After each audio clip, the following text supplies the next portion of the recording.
Welcome to the Queen of Positivity podcast, a super fun show centered around positivity and communication, with entrepreneurs from all over the world sharing their views on the subject, with your host, Kendra Fierce. Welcome to the Queen of Positivity podcast. Today, my friend and guest is Ryan RUBIX DeGuzman. So we're going to go by RUBIX today. I think I've discovered that I actually do call you by Ryan because I've said it a couple times, but we're going to go by RUBIX today. That is his brand, that is his hip-hop name, and that's what we're going with. And he is an incredible up-and-coming Filipino artist that was born and raised in Calgary, believe it or not. So Ryan, I'm going to let you tell us a little bit more about yourself.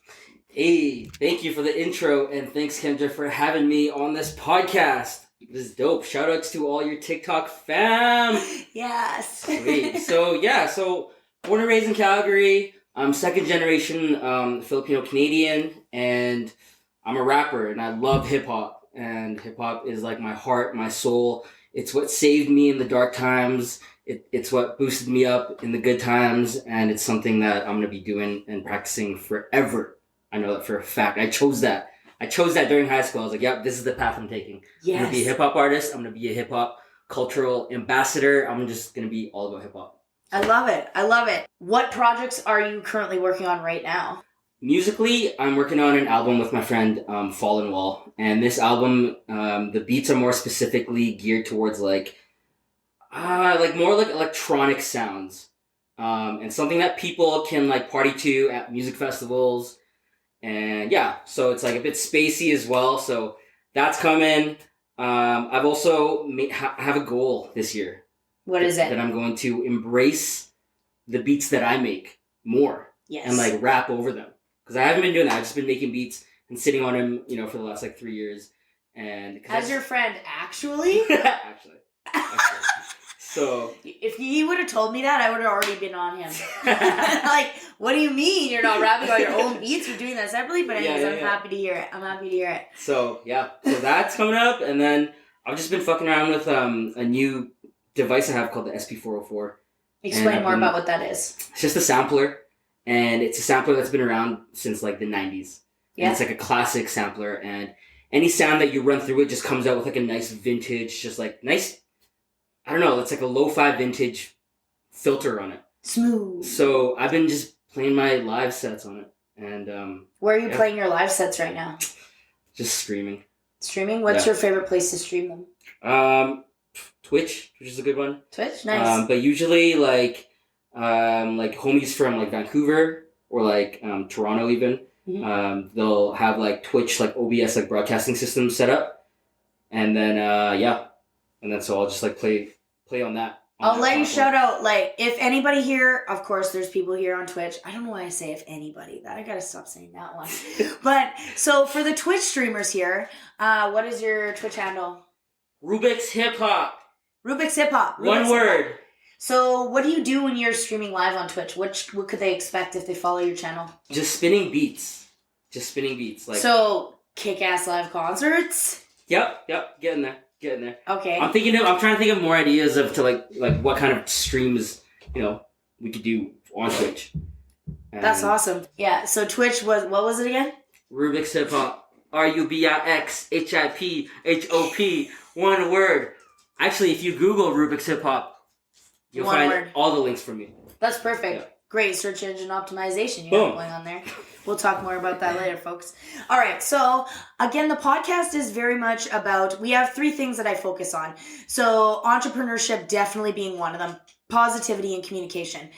I actually met RUBIX at an entrepreneur event, and we've just kind of been in communication since then, which has been awesome. I don't know, it's been like over a year, definitely maybe 2 even at this point. Yeah.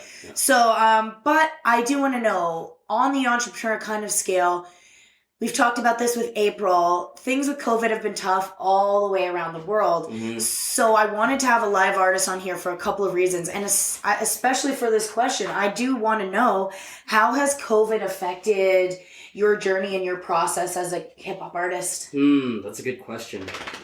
I would say that it's actually brought me closer to being able to focus on like my craft and just like honing it in. Even like the decision to use this like new machine that I have to play my beats and to play my set off of, like that, I made that decision over COVID because I just needed a new way to play my shit. Because obviously like performing live wasn't working because all the venues are closed. You know, streaming is the only way really that people are doing shows. Yeah. And so instead of me just grabbing the microphone and just rapping, like what else can I do? How can I expand that? You know, so I would say that COVID has forced me to just look at that and reassess that and be more creative with how I'm delivering my music. And so, again, we did talk about Twitch. Are there any other ways that you're delivering your music right now? What are the other platforms you can? Spotify, Instagram. I put up some beats on SoundCloud.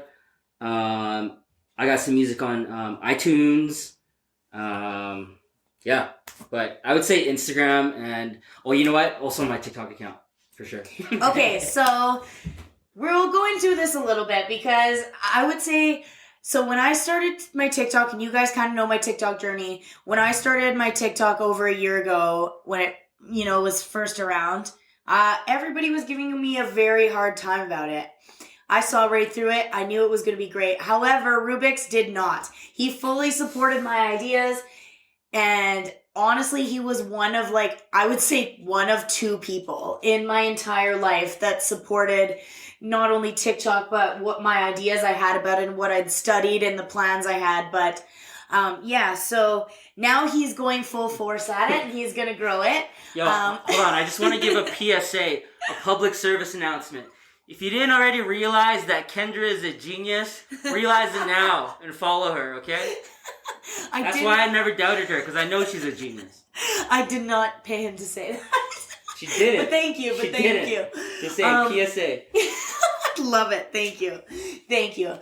So yeah, I did want to say though, honestly, we will post his TikTok account is RUBIX DeGuzman, and I just learned today his last name is DeGuzman. So is there more to DeGuz or just because it sounds like it? Just because it sounds like it. And also it was a nickname I picked up a few years ago when I was working at it was a pizza and wine bar called Una.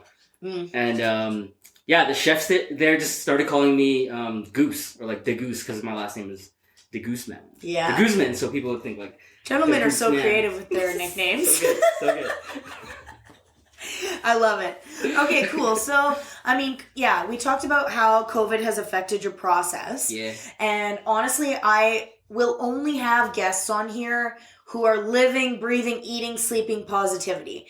And that's the reason I am here. So, what I want to ask you is, what tools do you use to stay positive during such trying times? So, check this out. The human mind has an ability to change its perspectives. Whereas a lot of other animals in the world don't have that ability.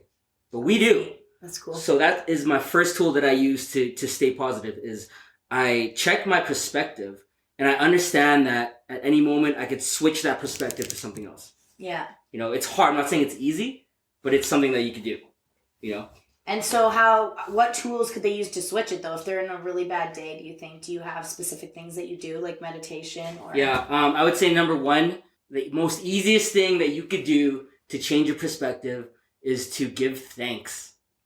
That's what do I usually say, guys? Gratitude journal. Gratitude, yeah. That's it. If do you have a gratitude journal? Just wondering. I don't have a dedicated gratitude journal. Yeah. All my gratitudes are just kind of spread out on different loose leaf papers and. He means yet. Yeah. He means yet. Yeah. But gratitude is just this magical, not even magical, but it's just this energy. I would put magical on it though. Yeah, you know what?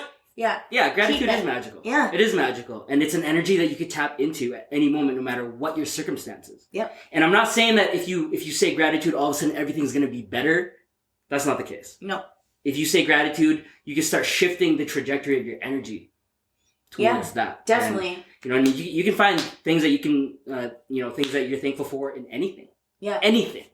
That's what I was going to say is once you start focusing on gratitude and things around you that you can be thankful for. Again, I say this a lot, even if you're really struggling, do you have clean water? Of course you would do that in the middle of the podcast. I was actually wondering I wonder what is going to happen when Frank decides that he wants something in the middle of the podcast.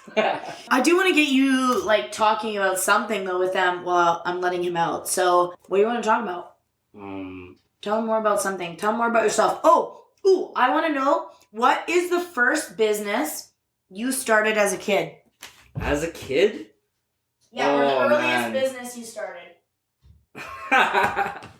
Okay, this is bad. This is bad. This is real bad. Please don't throw me under the bus for saying this. I was a kid. That was a long time ago, but my first business was I would steal things for people. Oh, no. That was it. You know, it was there were circumstances that was a need, and I filled that need, and you know, I would get something out of it, and that's what I do. I was just so good at it. I was good at being sneaky. You know, this is me as a kid, right? You know, I was good at being sneaky. I was good at, you know, I could be a spy. You know, I could do bank heists as a kid. But that was my first business. You know, didn't really end up well, but it was a good learning experience. Hey, live and learn. Again, he's here now. Oh, I need my cards. That I do need for my questions. Okay, so other than that one, what did you do after you were a little Steven kid? Honestly, I didn't really think about business until after high school after that. Because that's when I started, like, getting involved and getting exposed to, like, the hip-hop community here in Calgary. And I started to dance, started to break dance, and then I just started to explore that life. So I didn't really think about, like, art and, like, money and, like, business because my mind wasn't at that point. That kind of leads up to my next question. So, I mean, when do you think you changed your perspective? Because changing your perspective, you said that's your thing. You could do that. When do you think you change your perspective from, you know, a kid who is, you know, stealing to as a business to where you are now, which is totally different than that? Oh, man. Sorry, guys. I didn't mean to interrupt him, but he literally now teaches kids how to do hip-hop. Like, he's in the community just projecting positivity everywhere. So, when do you think that switched for you and how? You know, I can't say that it was one specific moment because it was just like a sequence of events. But it was definitely like after going through like a really, really rough relationship, just a little bit after high school and seeing how that affected me emotionally. And then realizing how fragile emotions actually are. Ooh. Not just mine, but also other people's. Yeah. You know what I mean? And so it kind of like hit me with the logic of like, well, I don't want to be hurting people like that. And doing things like stealing for people or like just doing, you know what I mean? Just like negative tasks for people. Mm-hmm. In the end, I realized I was hurting people. Yeah. So that was enough for me to be like, hey, I need to change because I don't want to do that. And then I got cheated on. You know what I mean? Later on. And I was like, oh man, okay, I really don't want this. Yeah. And I don't want to wish this on anybody. So that really helped. You know, that really helped in just like maturing my emotional state, which then led me to, I don't know, like finding hip hop and anchoring my emotional expression into hip hop. Yes. And then music is such a great outlet. For sure. And it was healing. Like I needed that. You know, that was like, that's what kept my mental health alive. That's what kept my emotions alive. If it wasn't for hip hop, I don't know, I would have gone over the edge already. For sure. 100%. Music saves. Yeah. Oh, for sure. So it was like high school times. Yeah, high school times, a little bit after high school. And then honestly, like it's gonna be a continuous growth process. Yeah. For a while. Life is a continuous growth process. Yeah. I think it's definitely it's a growth process for all of us. Yeah. And again, it's cool to see. And I said this in the Shadow Work podcast. I wasn't always the queen of positivity, and you're not always going to be the person you were as a kid, as a child, right? So I want to definitely let people know, like, people can change. For those out there saying like, oh, people don't change, they just stay how they are. That is not true. But it does take you acknowledging it. We were talking again, the shadow work thing. Acknowledgement is the key of acknowledging that you need to change, that you need to do something before you can find those tools to become that better person. Yeah. And again, I'm hoping that this podcast and having all of these different guests and everybody on here sharing their stories. And again, thank you for sharing your personal story with us. it will help you realize that you don't have, if you don't like where you are, you don't have to stay where you are. You can grow, you can move, you can be your dream person, but you need to figure out who your dream person is so you can figure out the steps to get there. Yeah. But also, I want to add, like Einstein said it best. The definition of insanity is doing the same thing over and over and over again, expecting different results. The problem won't be solved from the same place of the problem. Like the solution won't be found in the same area as the problem. Mm-hmm. So if you want to have different results in your life, you got to do different things. Yes. So if you just continue doing the same things that you're doing your whole life, like the past 20 years, 30 years or whatever, then you will have the same results. So. I know that one very well, actually. Yeah, it's and it's true. You have to break those cycles. If you notice you're caught, I find I catch myself in a cycle. It comes in relationships for me, and I realize it's for my whole life, but I see it easier in relationships. So if I realize the same things are happening, it's not necessarily the other people. So figure out what the key thing is that you can change in not your perspective. You can honestly fix a lot of problems by just changing your perspective. So that's again why my channel exists, just changing your perspective to positivity and solution-based thinking. Yeah. So a problem comes up, we don't need to think about, yes, you want to think about why it happened, but like who did it, putting blame, just relying on it and sitting on it. What is the solution? It already happened. It's in the past. Living in the past is how depression happens, right? Mm-hmm. Living in the future is where anxiety happens. Living in the present and solution-based is kind of, I don't want to say the easiest because life isn't easy, but it is definitely a more peaceful way of getting through this journey. Also the realist way. Because there's no other, the future hasn't even happened yet. And you're just making it up. Literally, right now. Now's the future.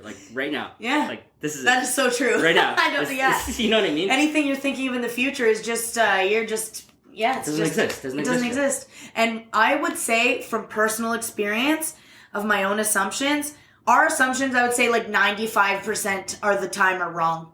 Like when you assume something about someone or a situation or what's going to happen, I would say 95% of the time it's wrong. Even for myself. And you guys know me, I practice tarot and I'm super intuitive, but even still, if I make assumptions off of emotions or situations, it's most times wrong. So get the facts and just go with positivity and find a solution. Mm-hmm. Yeah, that's kind of the best way to do that one. But I do want to talk about hip-hop a little bit more. Let's go. Because honestly, I picked a lot of these questions. I figured that people listening would like to hear about it, but also I want to hear about some of these things. All right. So I do want to know, as a hip-hop artist, who are your influences and why? Influences of hip-hop, all time or influences anything. Right now, anything. Who influences you not only to be a better person, but in your music career, hip-hop? So I'm gonna say that Tupac was the first rapper that I heard and learned about that I was that inspired me to be whoa, I want to do what he's doing. Yes. I want to leave that kind of impact. Mm-hmm. So I put Tupac on that list. Because my relationship with hip hop grows all the time, a lot of times my influences will change. So I'm just going to talk about my influences right now, currently in this moment. Yes, please do. There's a rapper named Freddie Gibbs, who is just such a dope rapper. If you've never heard of Freddie Gibbs before, check out Freddie Gibbs. Is it Gibbs? Yeah. Okay, cool. Yeah. And he's a super lyrical rapper that is current. He's not like a mumble rapper, and his beats are modern. Yeah. So I like him because he's also an old dude. He's in his 40s. I'm gonna check out and he's been blowing up guy. lately. Yeah. So I'm oh sweet, old hip hop isn't just for young people. You know what I mean? And so it's just cool to see that. And yeah, so Freddie Gibbs is one. Oh, Mick Jenkins. Ooh. That's a cool name. Tell us more about Mick Jenkins. Mick Jenkins is just this amazing writer, amazing lyricist. His flow is dope. He sings, he raps, his beats are hard hitting, they're on point. Mick Jenkins has been a huge influence in the last couple of years, for sure. Where do you listen to him mostly? Spotify. Okay. Yeah, I use Spotify. What do you use? I use Spotify too. Yeah, it's so sweet. I actually have a lot of my TikTok mashup lists that I play on here, and everyone is complimenting the music all the time, and I just say, yeah, it's Spotify. I'm not doing anything. I just type TikTok mashup list, and they just post, and I just click. Yeah, Spotify is amazing. Oh, by the way, speaking of Spotify, the Queen of Positivity podcast is now available on Spotify. So if you're wanting to listen to the chopped up version of this podcast, and I don't mean chopped up as in, I just mean it's going to be all in a row. It'll be no dog poo breaks. Make sure you check us out on Spotify. If you're on Apple, I would love you to check me out on Apple Podcasts. If you want to leave me a 5-star review, that would be great. If it's anything less than 5 stars, like just chat at me and let me know how I can make it 5 stars before you leave a review. That would be amazing. Hip hop influences. Do you have any like business influences that you use for keeping yourself motivated in your entrepreneur world? Yes. Gary Vaynerchuk. Yeah. Huge. He's on TikTok, you guys. Yeah. He is. He talks a lot about perspective as well. Yeah. And also, there's one thing he said that really blew my mind one time. It was a video. He was in his car, and some girl came up to him and was like, with her phone, taking a video, and she's like, Gary, say 3 words, inspiring words. And he's like, okay, you will die. And the girl was like, what the hell? And he was like, yeah, at some point, you're going to die. So you might as well just start doing what you want to do now. Because when you're close to your deathbed, or you don't even know when you're going to die, you know what I mean? So, like, just start doing what you want to do now. Oh, he nailed it with that. You know what I mean? So, like, hearing things like that, I was just like, whoa, it really brings it to reality. Like, there's no fluff. Like, that's reality. No. You know what I mean? Like, at any moment, I can get into my car tonight and drive off and get killed. Yep. Anybody. You know what I mean? So it's like, let's just live our lives now. Why wait? Exactly. I'm not going to lie. I shouldn't think about it as much as I do, but I think part of the motivation on why I have so many hobbies or am easy to jump into things I want to do is because I do think about death in this world often. I really like living on Earth. I like being here. I like all the activities and the things that I'm exposed to. Even in the negative times, I'm learning. So I actually do use death as a motivation. People ask me, what is your motivation? Honestly, my life is, I'm a bubble in a boiling pot. Yeah. Like the most tiny bubble. Like we are here for such a short amount of time. And I'd rather leave like a huge imprint of like positivity and knowledge and stuff on that. But it's true. You know, I think, live your life. There's a reason why, like, you know, rappers from like the ghettos, you know what I mean, New York and LA, there's a reason why they made it and blew up. Mm-hmm. Is because every day they live their life and they're in that, like, you know, like gang, like violence environment. Yeah. Any day they know that they can die. So that's why they just like go all in. And if they're going to be a rapper, I'm going to go all in and be a rapper. Yeah. And that's what causes them to blow up because they're not afraid of death anymore. They've already faced it. They've already accepted the fact that it's real. I've never thought of it that way. I live in a bubble. Us in privileged lives, like, you know what I mean? Like, we're all just like, we have the luxury to just like think about it and chill and like wonder. Whereas if you're living in like third world country or like, you know what I mean? Like in that kind of atmosphere, some people don't have that luxury. Yeah. To think about it. And while he's talking about that, I think about gratitude and your availability in North America and even in the UK and Australia.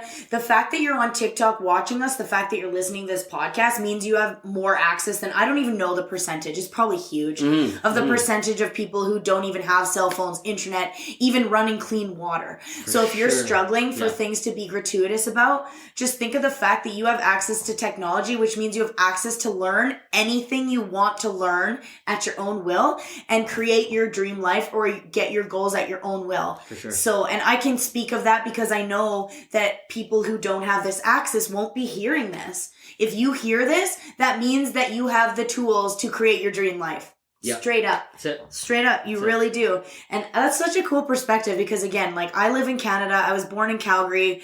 I mean, I'm not gonna sugarcoat it. I'm a super bubbled white girl and everybody has treated me like that my whole life. That has been my life. I'm not exposed to kind of things. My parents and my entire network of people wouldn't even let me go be an EMR, even though I was trained on the rigs because they were worried about my safety. Like people just don't, they keep me in a bubble and it's true. Like that is like hip hop has come from a place of, I don't want to say danger, but just living day to day. And they're not trying to be 1% better the next day. They're trying to be like 100% better the next day. And your growth is going to be like, yeah. And we have access to that here, but we don't have that kind of... For sure. I mean, to some people, like to us, a lot of people that are privileged, like we have that like ego to feed. Yeah. To them, to people that are living in that third world who don't have that luxury, it's a life or death thing. Yeah. So. Yeah. That's no effing around, you know what I mean? Yeah. And that's a perspective that a lot of people, including myself, have not thought about before. I haven't, because I'm not exposed to it. I'm not in it. I sit in my house and I do TikToks all day. I'm not worried about that kind of stuff. But that's that's huge inspiration. Woo-wee, we're lucky. When I get to that point, that's my thought, is I'm lucky that I am safe. For sure. That I don't have to grow like that. Yeah. So like the other day I saw a quote that read like, if you have immigrant parents, like their dream was to survive. Yeah. You know what I mean? Them surviving gives me the luxury to be able to think about my life. Whereas for them, it was like, yo, I got to eat, so I got to work. Yeah. You know what I mean? They can't sit around and think about it. Do you want to talk about that anymore? About that a bit more? Yeah, like for your sure. parents, like where they're from? Well, my parents are from the Philippines. They're from Manila. And they're from like places that are super, super ghetto. Manila's the capital city. And it's just, again, like perspective is so powerful, because I used to get like mad at my parents and I used to get annoyed by them. And I used to get like, like, what are you doing? Like, get out of my life. Like, I need my space. Yeah. I think we've all been there too. Yeah. And I'm not saying that the space isn't good, because the space is important for me, for my mental health. But when I realized that my parents had it way rougher than I did growing up, that really put things into perspective. Yeah. It gives a little more grace for like things that are happening. For sure. Empathy, right? Empathy. I had empathy for them. Mm-hmm. And I was like, whoa, like, honestly, it's like there's nothing I could do that could fully pay my parents back for what they've done for me. Yeah. So I'm going to quit getting annoyed. I'm going to quit bitching about them. You know what I mean? I love it. I love it. Yeah. They deserve that. Yeah. You know what I mean? And as much as hard as that is, I'm not saying that's an easy thing. That's shadow work, you guys. This is shadow work. And again, this podcast, I feel like it's always just going to automatically tie in, because that's what I'm doing.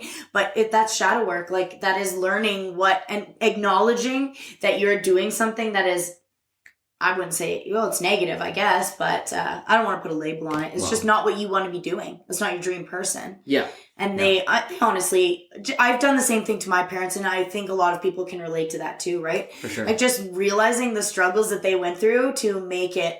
My parents aren't immigrants, but they had kids young and they were very poor. But they didn't want us to know it, and they would do everything they could to make everything special. Like, even Christmas, when they couldn't afford to buy us a lot of Christmas presents, they'd ask what we really wanted, right?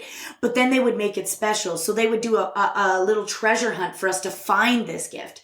So because even the gift wasn't that big, they'd make the whole experience of it better. And just now as an adult, realizing how much work they put into making my life better with such a little amount of what they had. Right. Oh man, perspective. Like, perspective. The thing I can't pay them back for. There's nothing I can do that can pay them back for that. So yeah. By the way, if you watch his TikTok channel, I think your dad was cooking on the last one. He was, because it was his birthday the other day. Yeah. So I was hanging out with him, and he was cooking this dish called pancit, which is like just like Filipino noodle style. And he has this like giant wok, and I was like, yo, Dad, I'm gonna make a video. I am going to film you doing this, by the way. So it's really cool. So again, RUBIX RUBIX DeGuzman. Follow him on TikTok, because you'll learn about Filipino culture and everything. Yeah, and food. I just love food. I love food and hip hop, and so that's what I'm gonna be having on my TikTok channel. Just food and hip hop. Yes. And again, we were kind of talking about growing your TikTok channel. I've been literally pressuring him to do it, because what he has to show is amazing for a long time. But again, finding just something that is authentic to you is what I think that's why he's been waiting, is just to try and find something that he can post about that's authentic. I'm not going to push someone who's trying to find their authentic self. So I'm just happy he's doing it, and the food looks amazing. But I'm glad you brought up hip hop again, because I do want to ask you, how did you get started with your hip hop journey? I've always been a poet as a kid, writing poetry in secrecy, not showing anyone, but I really enjoyed writing poetry.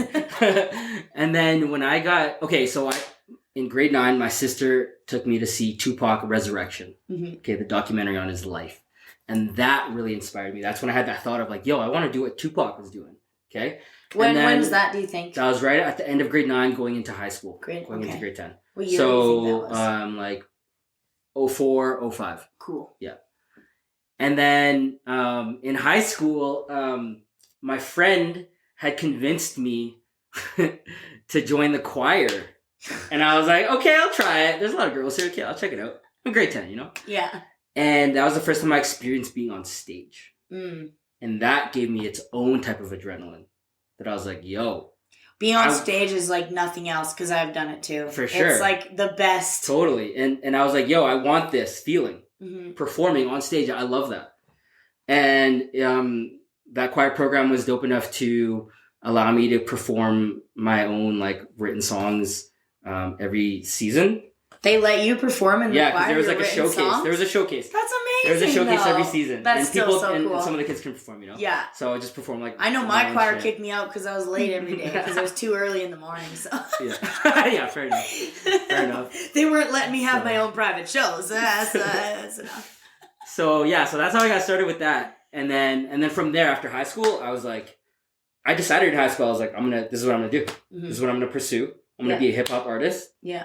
And... boom. That's amazing. And I want to know, this was my question, what was your first stage show like? When I asked him this like ahead of time, because I do give, kind of let them know ahead of time. And he was like, oh, you want to know? So I'm actually really excited to hear the story because he didn't tell me ahead of time.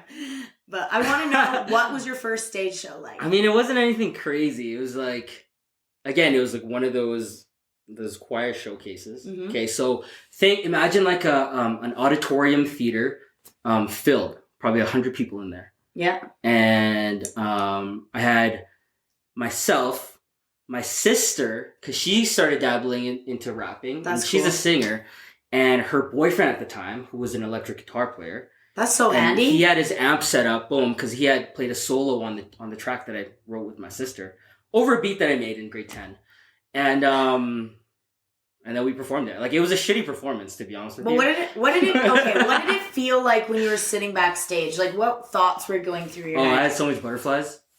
Nervousness. Like, am I going to forget it? Am I going to remember it? Are they going to like it? Are they not going to like it? Are they even going to cheer? What did you think to combat those thoughts? What were your next thoughts after that? Or did you just let them play? I just knew that those thoughts were... Well, okay, so fear and excitement are two sides of the same coin. Okay? Thank you for saying that. So if I'm feeling fear, I also got to understand that that's also excitement in disguise. So really to combat those thoughts, I just had to get on stage and just do it. Yeah. There's no way else. Like, I was going to say, for me, it was kind of the same thing. Like, I kind of I had the thoughts and I was trying to combat them. But at the same time, I was just like, let's just do this. That's it. Just gotta jump in. And I feel like you're like literally 2 seconds in and they're gone. Like, once the music starts, almost as soon as I know for me, as soon as I would start singing, it'd be in. You just get lost in the music and you just trust in that. Yeah. I'm still to this day though, because I have been dabbling in like writing some raps.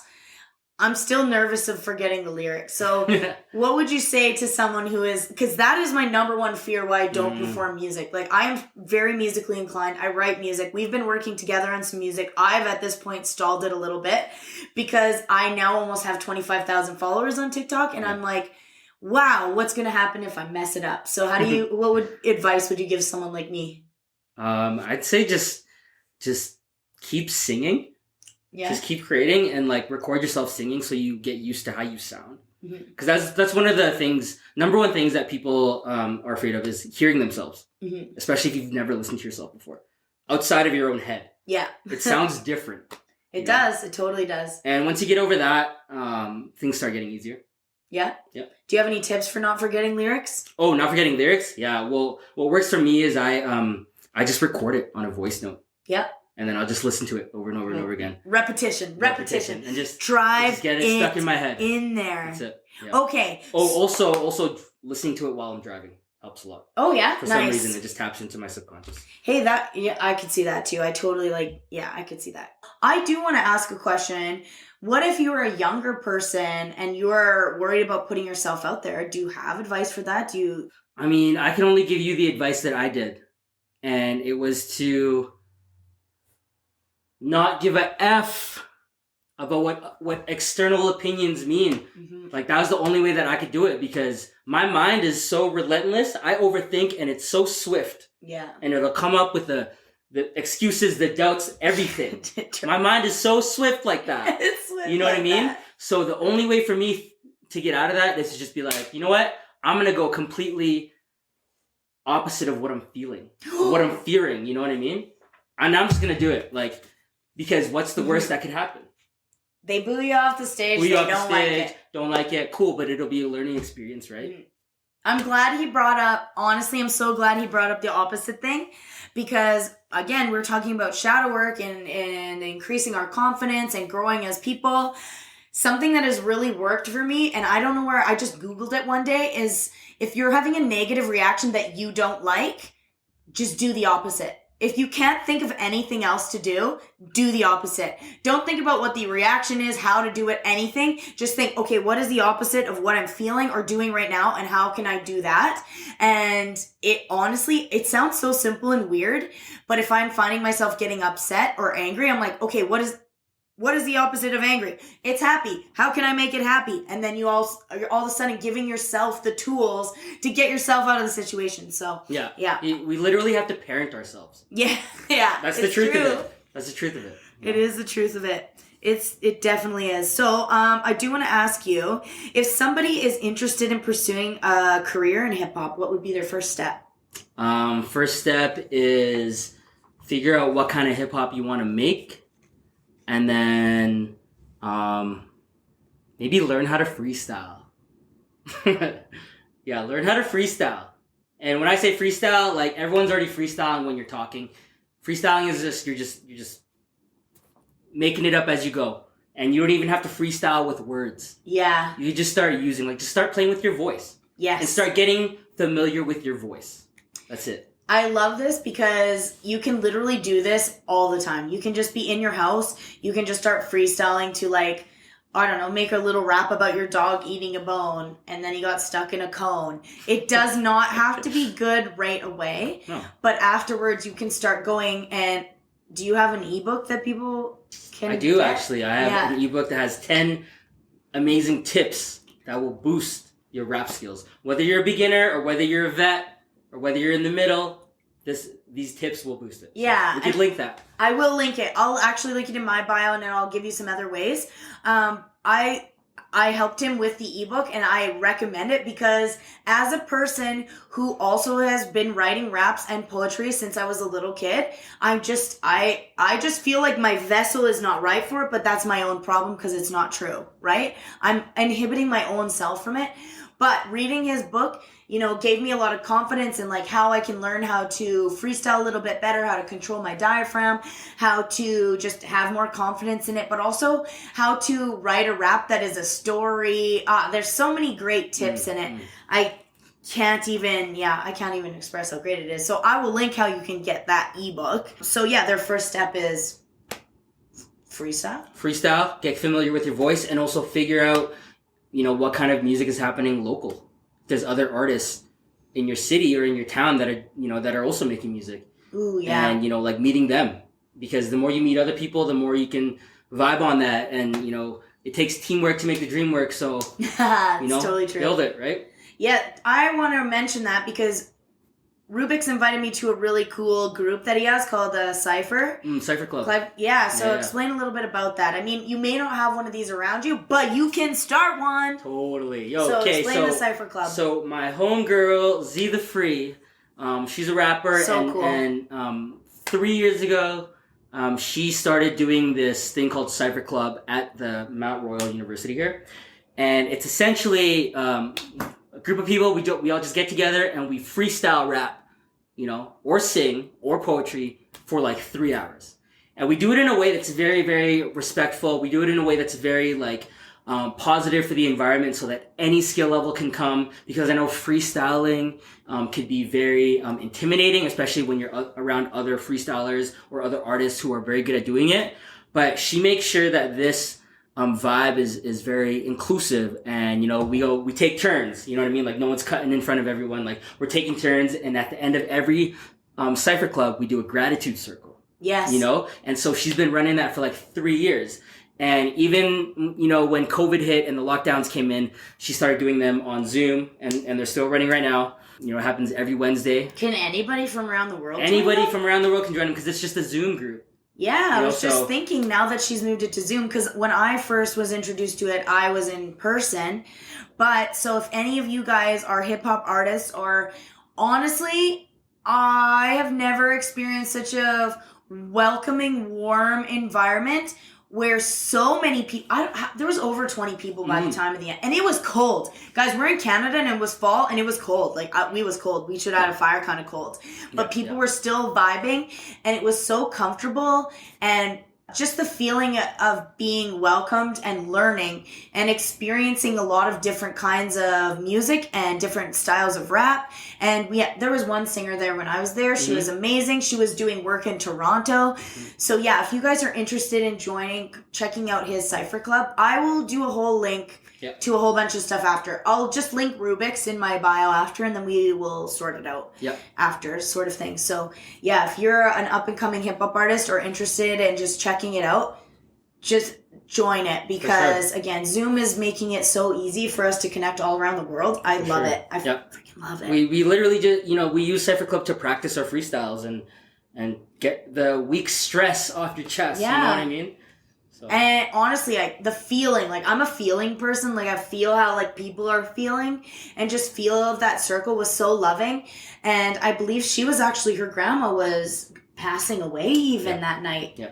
Like, and the love that she was sharing, I'm like getting goosebumps talking about it, because I couldn't do what she did. Even the amount of shadow work and how I come across with you guys, I could not have shown up how she did. Like she's an angel. Like she's something else. And that's the thing. Like Cypher Club creates this open, like vulnerable vibe. Yeah, because freestyling in itself, like freestyling, whether you're rapping, singing, or doing poetry, that's freestyle. It's vulnerable. Yes, because you don't know if you're gonna mess up. You don't want to look stupid. You don't want to sound stupid. Yeah. Like it's vulnerable. You know what I mean? So definitely. Cypher Club opens up that vibe where it's like, yo, it's safe here. You can mess up. You don't have to be the best. No. You can open up about your emotions and what you're going through. You can open up and do your shadow work here.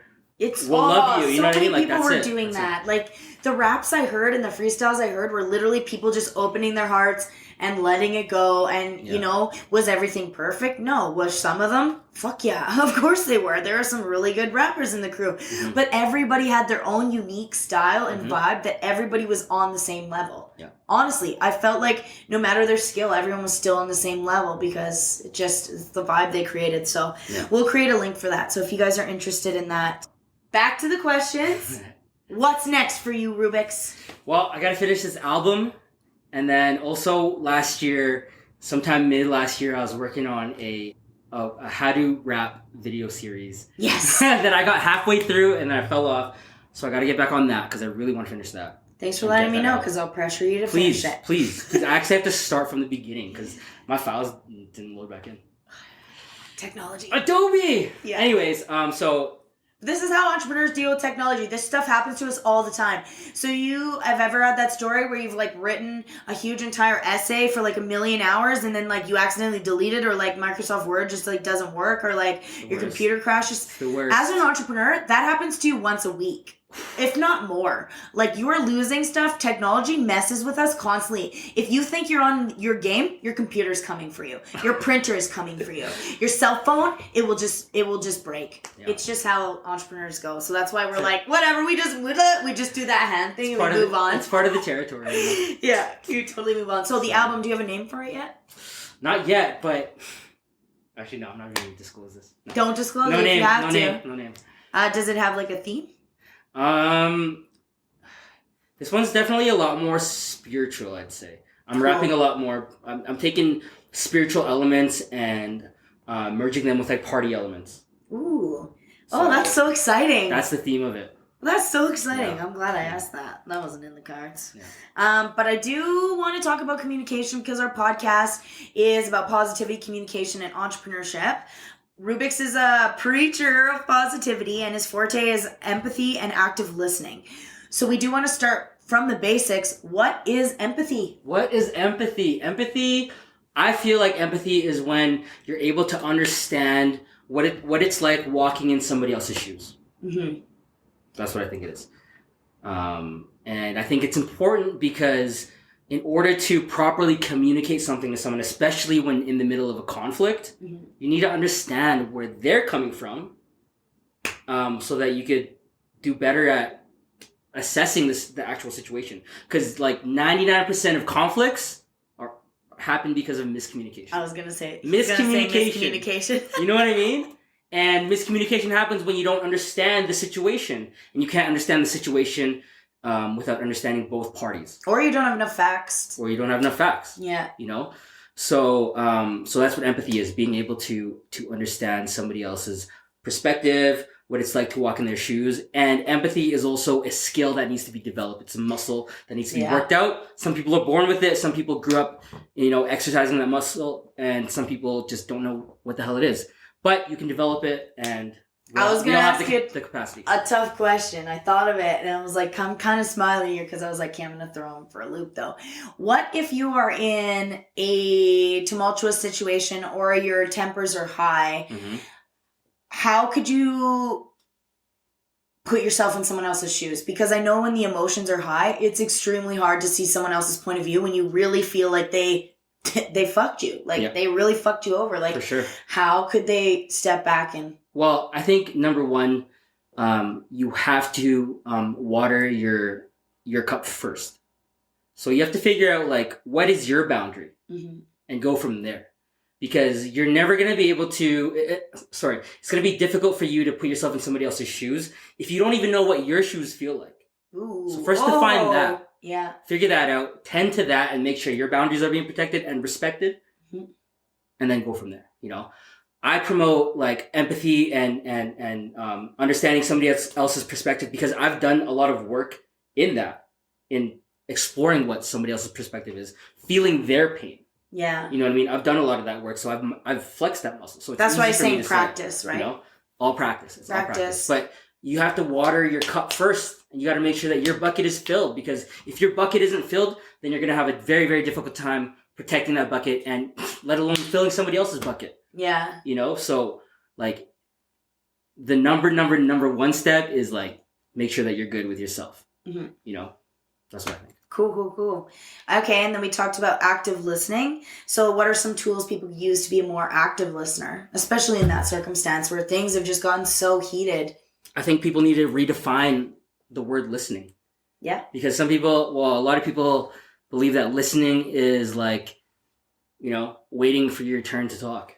You know what I mean? But like, let me ask you this. It's like, have you ever had a conversation with someone and not thought about what you're going to reply with in your head before they finished what they're saying? Never. Just kidding. You know what I mean? Just kidding. I'm just kidding. I always do it.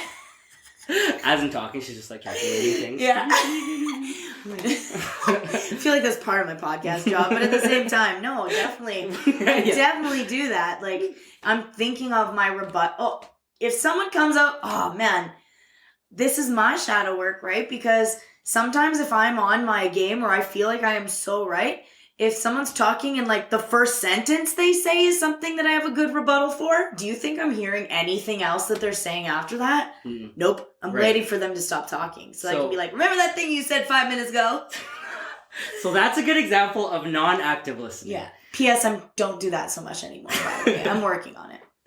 So, yeah, but it's a challenge. It's hard. It's a practice, because we're programmed to do that. Yes. You know what I mean? We're not really programmed to like not think of anything exactly and just absorb what the other person is saying, Yeah. But once you can do that, and once you can tap into that muscle, the conversation changes, and the understanding changes, and the communication changes, and the vibe even changes. Okay, now that he's saying about this might be a little personal, but if you don't want to talk about it, that's fine. But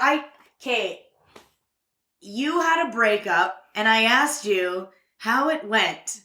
Do you mind sharing? Because he is really good at communication and empathy. Do you mind sharing? Which breakup? The one where you guys did, let go things and... Oh, okay. Yeah. I was just like, is this real life? Do people do this? Because that's like... But it is, because you did. Yeah. But anyways, if you don't mind sharing, people, like, this is how good a communication he is with his breakup. Okay, so I was dating a girl last year, going into 2020, and then I broke up with her in May. But, you know, I'm used to having, like, very chaotic breakups. Like, whirlwind, tornado, blew the house down, everything's on fire type breakup. I feel like a lot of us are. That's why I wanted to point this one out. I'm used to that. That's, like, what's usually what happens with me. But when me and this person broke up, is very mature. You know, she's a very mature person. She's respectful. And we had good communication on to, like, you know, like, important things like, okay, I care about you as a person. You know, just because I don't want to be with you in a relationship, that doesn't mean that you're a bad person. Yeah. You know what I mean? Like, communicating things like that. Yeah. We weren't reactive to each other, and it was just all respect. It was all respect. And I know that's because she's done a lot of shadow work in her relationships and her traumas, and I'm doing a lot of shadow work in my relationship and my traumas. And when two people like that come together, they can have, like, a super, super mature relationship. Yeah. Even if it breaks up, it could be a super mature breakup. So, you know, we were at the point where we're even like, you know what? Breakups aren't a bad thing. Like, this, we're celebrating this. Okay, we're gonna celebrate this because we don't want to leave off on a bad note. There's no point in that. It's unnecessary to leave off on hate, because I don't hate her. She's not a bad person. Yeah. You know what I mean? Like, so it was unnecessary to leave off in a bad note. And if we did leave off in a bad note, I would know it'd be my ego. Yeah. You know what I mean? Mm-hmm. But I'm working on that right now. So we went to the local river, the Bull River, and we each wrote down on paper like a gratitude, and also, like, what we wish for ourselves and for each other. Like, seriously, going forward. I died when I heard this. Yeah. Just as humans, like, yo, we're humans. Yeah. We're human beings. You know what I mean? This breakup, like, nothing, like, nobody cheated on each other, nobody killed anybody, like, just wasn't working how you wanted. Yeah. Yeah. And that hate's not necessary for that. Anger's not necessary for that. So we wrote that out. We lit a candle. We burned some sage. Yeah. We made a little raft, and we put it on the raft, and we just let it go into the river. And that was, like, our letting go ceremony. Like, we let it go. You know what I mean? Like, let it go. Like, you know what I mean? Like, for real, let it go. I'm not going to go back and message her tomorrow and be like, oh my God, like, you did this, that, and that, and that, and take my anger out for some BS reason. You got closure. We let it go. We set it off to nature, and that's it. You know what I mean? Energy's a real thing. Yeah. Honestly, when he told me this like a year ago, and it still sticks with me. Like, I'm pretty sure he had no idea I was going to bring that up. I told him, though. I said, I'm probably going to talk about some random things in here. But honestly, when he told me that, I said, like, could you imagine if every single breakup was like that?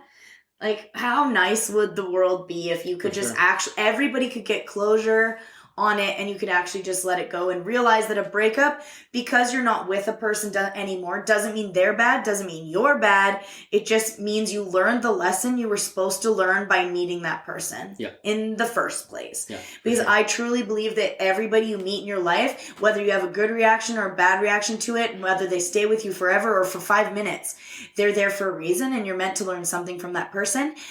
And I do honestly feel like the people that insinuate the most negative reactions are mirroring something in yourself. Because again, we talk about this. They're mirroring something in yourself that you need to heal, or that you're working on, or that you need to change. So just remember, the most annoying person in your life is probably has a lot of qualities that you have. And I hate that's probably something a lot of people don't want to hear. But that's a lesson I had to learn. And that's why I have this podcast is, again, I went through a lot of this stuff. I've never been super bad. Like, I've never done super horrible things, but I've definitely not been my best self for a few years of my life, but learning and growing and realizing that I was hurting people was the main thing, right? It's like learning, that you're hurting people with your actions and how you speak, and learning that you are your words. So what you speak to people, we talk about this in the other podcast too, is you have the ability to change someone's day, week, month, year, or life by just what you say to them. Think about how powerful that is, that you literally, by your active listening, by your empathy, by realizing that we're all just humans on the planet having a human experience. We're all doing our best and we're just trying to make it through. So yeah, the empathy thing that's so huge, and active listening, and just positivity, obviously. And I didn't know that about I'm so glad I asked you about your first business. I mean, I didn't know that stuff. So I bring my friends on here, but you don't know everything about your friends, right? So learning, I was like, okay, I didn't expect him to say that. That was probably the first time I ever exposed that on air. I'm glad you felt comfortable doing that here, though. And at the same time, I knew that was a very good segue into when did that change for you? Because again, I can say straight up, I was an asshole for a lot of my early 20s. Like, I took people for granted. Yeah. I didn't really care about how anything went down. I got my motorcycle, dyed my hair black, and I was like, fuck this. I'm doing whatever I want. Yeah. And at this point, I don't really know exactly. I'm still trying to figure out the point when it exactly changed for me. But it wasn't. It was within the last 5 years for me, actually. Yeah, I mean, sometimes it takes some time, you know? Yeah, I wish it was in high school, but I was a super band nerd in high school still. I was still hiding in my band nerd shell, don't talk to me. But anyways, so that about wraps us up for today with Rubik's, but I do want to ask one more question. What is the best advice you would give a new hip-hop artist coming onto the game? Into the game. Sorry, guys. Just create as much as you can. And that's it. Just create, because once you create, things will just start happening. Yeah. You know? Ooh, now that you say that though, there was a question I wanted to ask. What would you suggest right now would be a platform for people to start with as a hip hop artist? Because there are so many social media platforms right now, what would be the first place you would suggest? You could start with, I have this rap school called Sonic Sages Academy. And that's where you'll find that ebook. And that's where I'm going to be putting up that video series on how to rap. And there's going to be a lot more resources there for rappers and hip hop artists and just musicians in general for starting out. So that's one. There's another good resource on, there's a YouTube channel called Smart Rapper. Shout outs to him. I've been using a lot of his material and learning from him. And honestly, just from those two resources, you will learn a lot. Sonic Sages and Smart Rapper on YouTube. Yeah. Okay, so when you want to start posting, I'm always going to be an advocate for TikTok. I have been since I came to Canada. I'm going to say, if you want, and my recommendation, I'm not a pro for the music scene, but things have been really working well. If you want to start a hip-hop channel on TikTok, be authentic, create videos that get people to know you. So that's why I'm super glad that Rubix has started doing the Filipino cooking, and so people can get to know him as a person, and that way learn where his rap is coming from, where his inspirations are coming from. It is not going to be easy for you to just post your music and think it's going to blow up. There are an insane amount of insanely talented artists, and I'm not saying you can't make it. You are one of them if you think you are, but it's not as simple of just posting your music on there. You be your authentic self. Let people know why you're making the music, and that's why I had Rubix on here. Why are you doing this? Who are your inspirations? Where did you come from? Where did you start? Yeah. So it's important to figure out also that for yourself. So the questions I asked him today, ask those questions for yourself. For sure. Why are you into hip hop? Yo, and on that note, being your authentic self, don't rap about what everybody else is rapping about. Oh, yes. You know what I mean? Everyone has a life. You can find something interesting in your life. And if you make music that's real to you, and just coming from a real place, that will set things in motion, Stop trying to be like everybody else. You got to be authentic. You got to be different. You got to be original. And every single person in the world is already a different, unique person. Yes. So you can lean into that. Don't be afraid to lean into that. Mm-hmm. And you know what I mean? Just stop rapping like everybody else. That's it, man. It's so saturated. Just stop sounding like everybody else. I'm in for it because I'm in for the unique thing, because it's what the authentic self is, what people want to buy.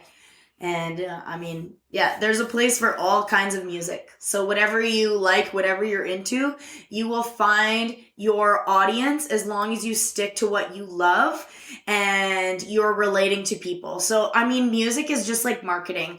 What is your target audience's pain points? What are they struggling with? So when I'm doing podcasts or planning podcasts, I know that my audience on TikTok that is watching, that are listening to this podcast, they are just trying to become their best selves. They want to be that positive life, but they might also be struggling with some internal traumas. So when I'm creating my content or when I'm creating my music, I keep that in mind because that's what you guys are going to relate to. That's what you're going to want to listen to. So what is your target audience? If you're not sure of what music to create, you can start there like a business. You can start it like a business. Who do you want to make music for? Write it down and be really specific. I want to write music for 12 to 16-year-old girls who are into blah, blah, blah. Just be so specific with it, that have just experienced a breakup, that are looking for new love. And then it'll become so much easier to start writing your lyrics, to start writing your raps, to start finding your beats, and it just become more relatable to your audience. That is definitely, I'd say, I mean, I'm no rapper or musician, but not yet. Yeah, not yet. Honestly, we've been working on some stuff. We have some stuff coming out, but when I do things, I like to do it like real big and make sure that it's like real perfect. So perfection is problems. So we'll be doing some tracks. Yes. So Rubix DeGuzman, thanks for listening. So if you guys wouldn't mind giving him a follow, we're going to be going hard on his TikTok channel in the next little bit here. So yay, when he hits 1,000, maybe he'll go up there and do some live freestyles for you. But I would definitely have him back if he wants to come back. Thanks for joining us, everybody. That wraps up the Queen of Positivity podcast for today. Make sure you check us out again next week, Tuesday, for more information regarding communication, positivity, and entrepreneurship. Thank you again for joining us. Bye!